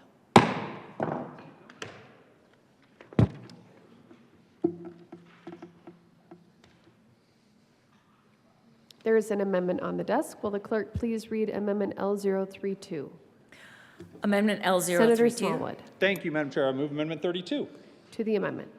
Amendment 32, even a little bit shorter. Again, adding to the list of exceptions to being able to purchase and possess a firearm if you're between the ages of 18 and 21.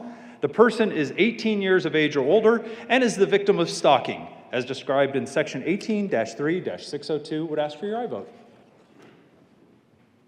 Seeing no further discussion, the motion before the body is the adoption of Amendment L032. All those in favor say aye. Aye. Those opposed, no. No. The noes have it, and the amendment is lost. There is an amendment on the desk. Will the clerk please read Amendment L033? Amendment L033 Senator Smallwood. Thank you, Madam Chair. I move Amendment 33. To the amendment. Amendment 33, similar topic. Adding to the list of exemptions of somebody who can purchase and possess a firearm is, and I can't be any more crystal clear than this language, a person who is 18 years of age or older and is identified as a protected individual in an emergency protection order or permanent civil protection order as described in Article 14 of Title 13, and would ask for your aye vote. Seeing no further discussion, the motion before the body is the adoption of Amendment L033. All those in favor say aye. Aye. Those opposed, no. The noes have it, and the amendment is lost.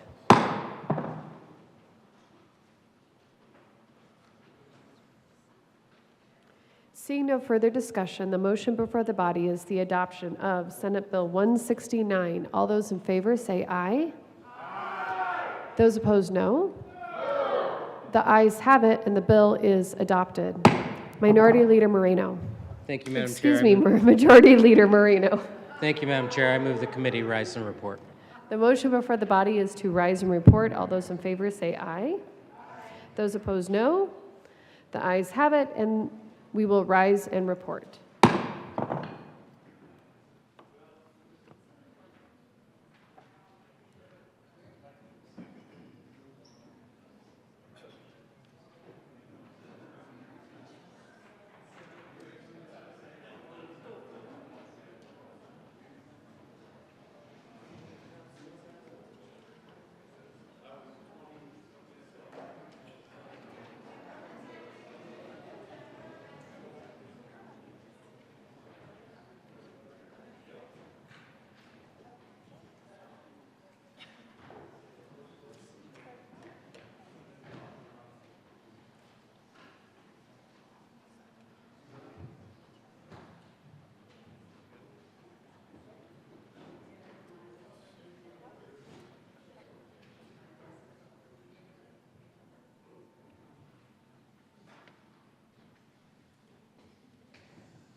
Senate will come to order.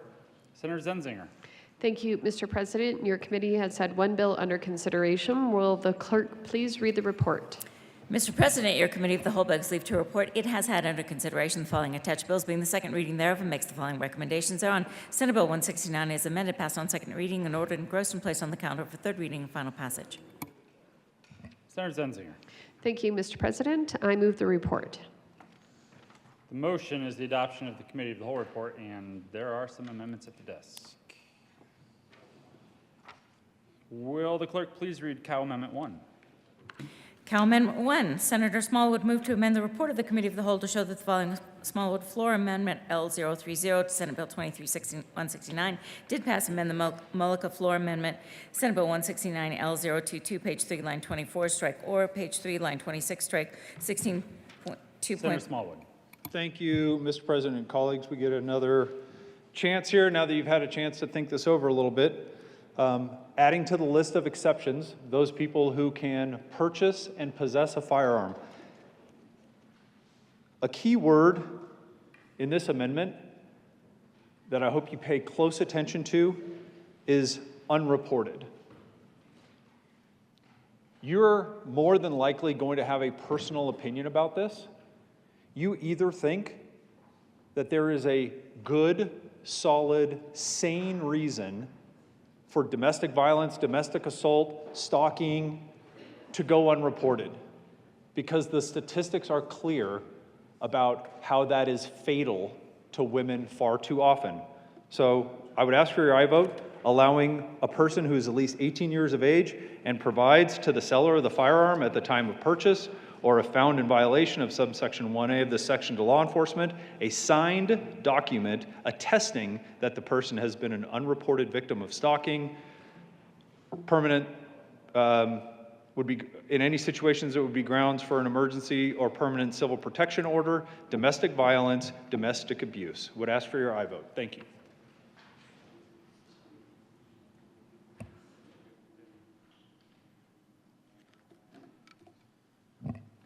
Senator Van Winkle. Thank you, Mr. President. I also urge an aye vote and thank the senator from Douglas County for bringing this amendment. I think the bill as a whole is entirely unconstitutional because it relegates both the Second Amendment rights, it relegates both the Second Amendment itself and 18 to 20-year-olds as second-class citizens. But worse, it seems to be the net effect is a gift essentially to stalkers, domestic abusers, and evildoers. At the very least, we can pass this and help protect some of the most vulnerable young ladies we have in Colorado. Thank you. Senator Danielson. Thank you, Mr. President. I urge a no vote on this Cow amendment.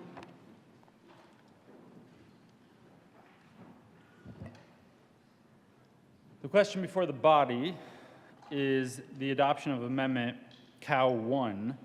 Are there any no votes? Senators Hansen, Coleman, Gonzalez, Janal, Zenzinger, Bridges, Sullivan, Kolker, Danielson, Jaquez Lewis, Rodriguez, Mullica, Fields, Majority Leader Moreno, Cutter, Winter, Buckner.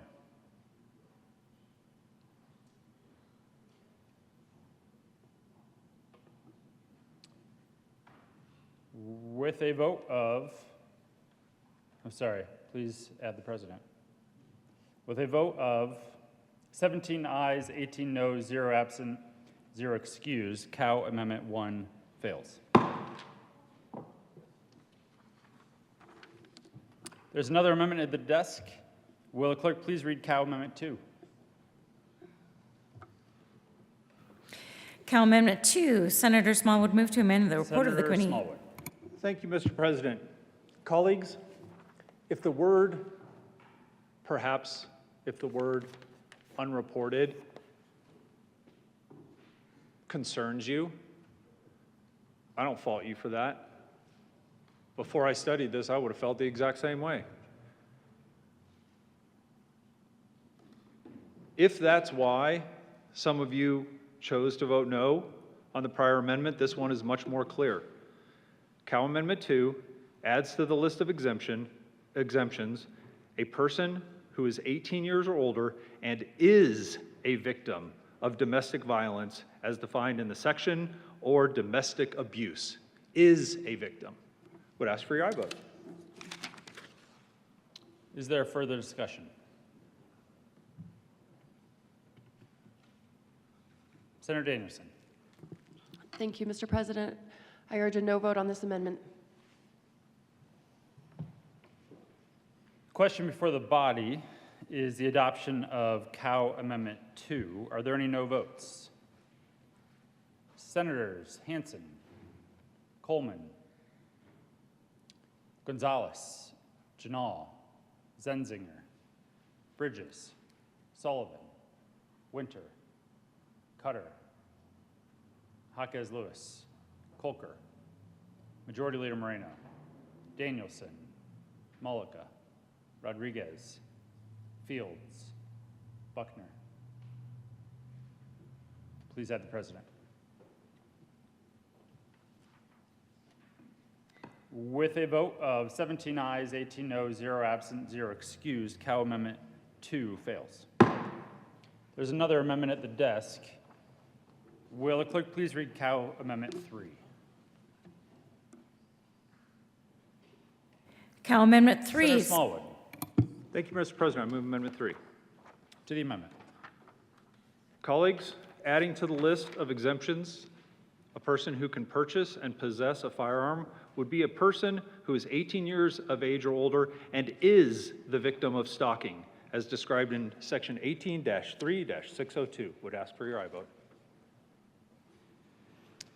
Is there any further discussion? Senator Danielson. Thank you, Mr. President. I urge a no vote on this amendment. Question before the body is the adoption of Amendment Cow 3. Are there any no votes? Senators Hansen, Coleman, Gonzalez, Janal, Zenzinger, Bridges, Sullivan, Winter, Cutter, Jaquez Lewis, Colker, Majority Leader Moreno, Danielson, Mullica, Rodriguez, Fields, Buckner. Please add the president. With a vote of 17 ayes, 18 noes, 0 absent, 0 excused, Cow Amendment 3 fails. There's another amendment at the desk. Will the clerk please read Cow Amendment 4? Cow Amendment 4. Senator Smallwood move to amend the report Senator of the... Smallwood. Thank you, Mr. President. I move Cow Amendment 4. To the amendment. Colleagues, sounds like this might be the tragic coup de grace for me here.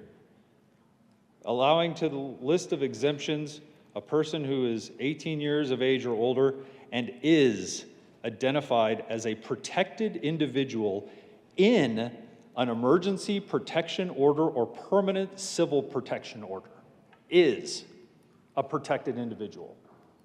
Would ask for your aye vote on Cow Amendment 4. Senator Danielson. Thank you, Mr. President. I urge a no vote on this amendment. The question before the body is the adoption of Amendment Cow 4. Are there any no votes? Senators Hansen, Gonzalez, Coleman, Janal, Sullivan, Colker, Jaquez Lewis, Zenzinger, Bridges, Majority Leader Moreno, Danielson, Mullica, Rodriguez, Fields, Cutter, Winter, Buckner. Please add the president. With a vote of 17 ayes, 18 noes, 0 absent, 0 excused, Cow Amendment 4 fails. The question before the body is the adoption of the Committee of the Whole report. Are there any no votes? Senators Van Winkle, Will, Simpson, Baisley, Pelton B, Pelton R, Rich, Gardner, Kirkmeyer, Liston, Smallwood, Minority Leader Lundin. Priola.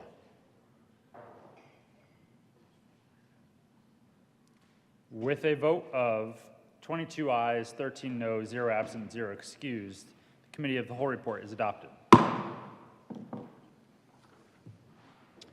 Senate Bill 169 is amended, passed on second reading, ordered engrossed, and placed on the calendar for third reading and final passage.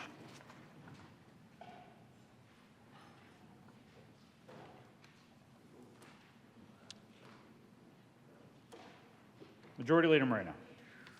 Thank you, Mr. President. I move that the special order second reading calendar lay over until Monday, March 13th. The motion is to lay over the special order second reading of bills calendar to Monday, March 13th. All those in favor say aye. Opposed, no? The ayes have it. Special order second reading of bills will lay over until Monday, March 13th. Announcements.